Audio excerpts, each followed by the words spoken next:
सुन लीजिए ना, मैंने हमेशा पीएफआई की जो ये रेडिकल एक्सट्रीम अप्रोच है उसका हमेशा मैं अपोज किया हूं और करता रहूंगा, चाहे कोई रेडिकल एक्सट्रीम अप्रोच अडॉप्ट करेगा। मगर ये बैन इसलिए हम सपोर्ट नहीं कर सकते क्योंकि चंद इंडिविजुअल अगर कोई क्राइम करते हैं उस बिना पर अगर आप ऑर्गेनाइजेशन को बैन करेंगे, सुप्रीम कोर्ट ने क्या कहा कि mere association with an organization is not enough to convict someone।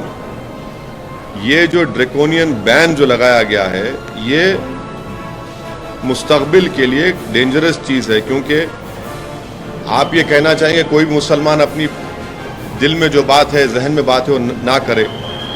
और जिस तरीके से हमारी इलेक्ट्रल जमहूरियत चल रही है वो फाशिज्म के करीब जा चुकी है, तो कोई भी नौजवान मुसलमान अपनी बात को रखेगा तो आप एक पैम्फलेट निकाल देंगे पीएफआई का, और फिर वो जो काला कानून है यूएपीए का उसको इस्तेमाल करेंगे। और इस यूएपीए के कानून में कई मुसलमान, टोली चौकी हकीमपेट का रहने वाला उसकी मौत हुई थी, उसमें 2 लोगों को कन्विक्ट किया गया कोर्ट ने। वो कौन सी ऑर्गेनाइजेशन ताल्लुक उनका बताया, चाहे रेडिकलाइजेशन एक्सट्रीम कोई भी करो, विंग हो कोई विंग हो, जो भी रेडिकलाइजेशन और एक्सट्रीमिज्म की तरफ किसी को लेकर जाता है उसको अपोज करने की ज़रूरत है। और अगर आप ये कह रहे हैं कि रेडिकलाइजेशन सिर्फ एक तरफ हो रहा है, नहीं, रेडिकलाइजेशन हर तरफ हो रहा है।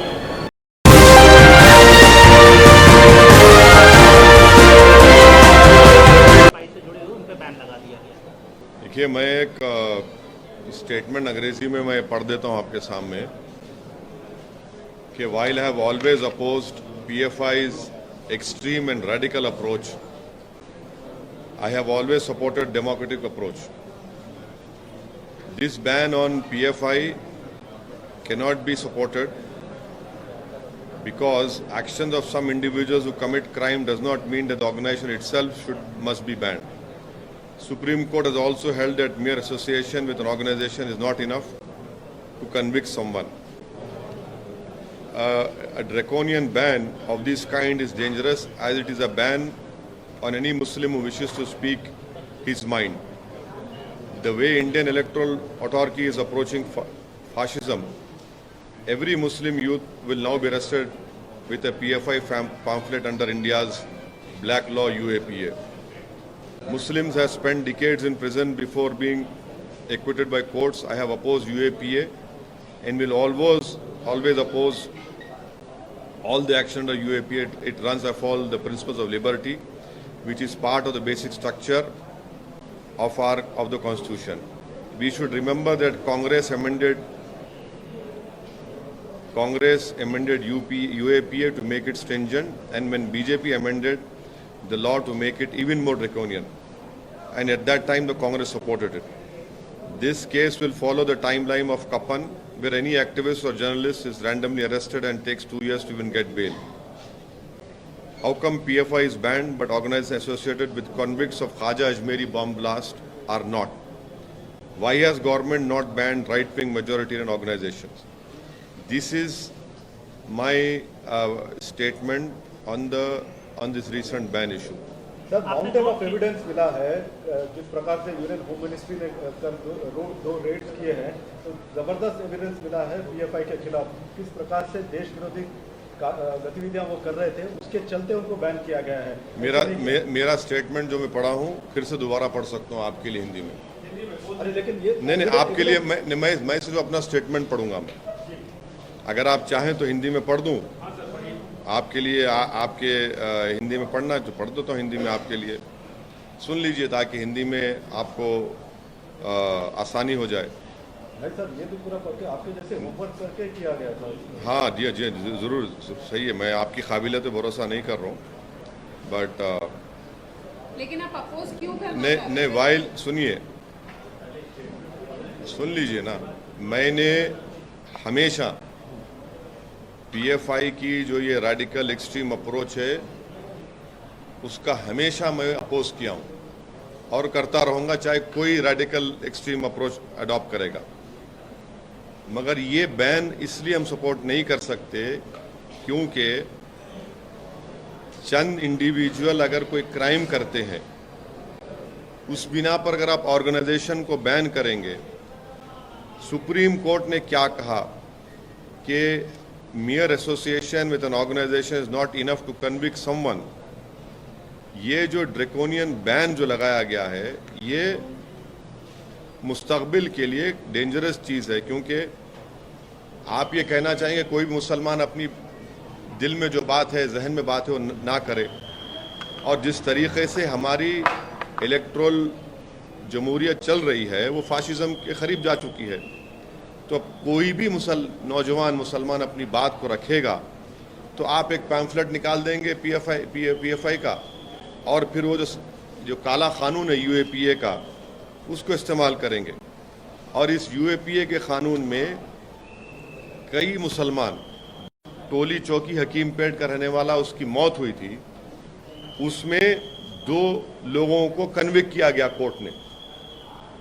वो कौन सी ऑर्गेनाइजेशन ताल्लुक उनका बताया, चाहे रेडिकलाइजेशन एक्सट्रीम कोई भी करो, विंग हो, कोई विंग हो, जो भी रेडिकलाइजेशन और एक्सट्रीमिज्म की तरफ किसी को लेकर जाता है, उसको अपोज करने की ज़रूरत है। और अगर आप ये कह रहे हैं कि रेडिकलाइजेशन सिर्फ एक तरफ हो रहा है, नहीं, रेडिकलाइजेशन हर तरफ हो रहा है।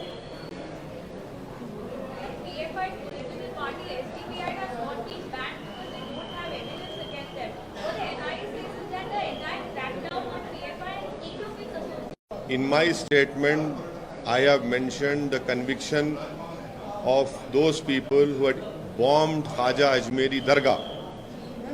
The world knows to which organization those 2 people belong to, the convicted people. There is a conviction, and the court has given the conviction. आप राइट विंग की तरफ इशारा कर रहे हो, तो आपका क्या कहना है? वो आरएसएस के साइड आप इशारा कर रहे हो? राइट विंग में बहुत से हैं ना, राइट विंग में बहुत से हैं। अब तो कोर्ट भी ऑर्गेनाइज टीवी को बोला कि आप लोग देख के बोलो। बहुत सी बातें कोर्ट ने कही है। और हाँ, राइट विंग में बहुत से हैं जिसमें मैं नहीं हूं।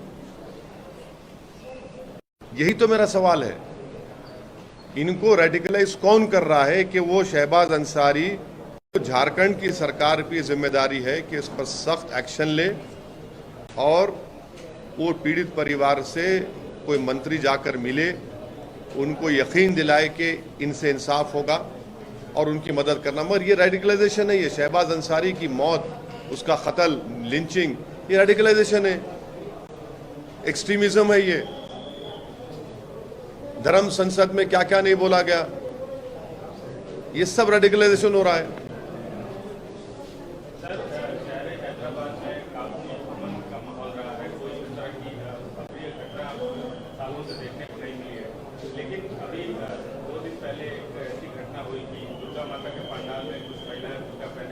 हाँ, तो आपको पुलिस, आप तमाम ने हमारे एमएलएस का स्टेटमेंट आपने कैरी किया, मैं आपका शुक्रिया अदा करता हूँ। वो उसी वक्त गए, उसका कंडेम किए। उन लोगों को इंस्ट्रूमेंट थे हमारे एमएलए, वो जो गंदी हरकत किए, उनको अरेस्ट भी करवाए। पुलिस का स्टेटमेंट भी है, पुलिस को भी एक्शन लेना चाहिए, डीप जाना चाहिए कौन है। ठीक है सर, थैंक यू।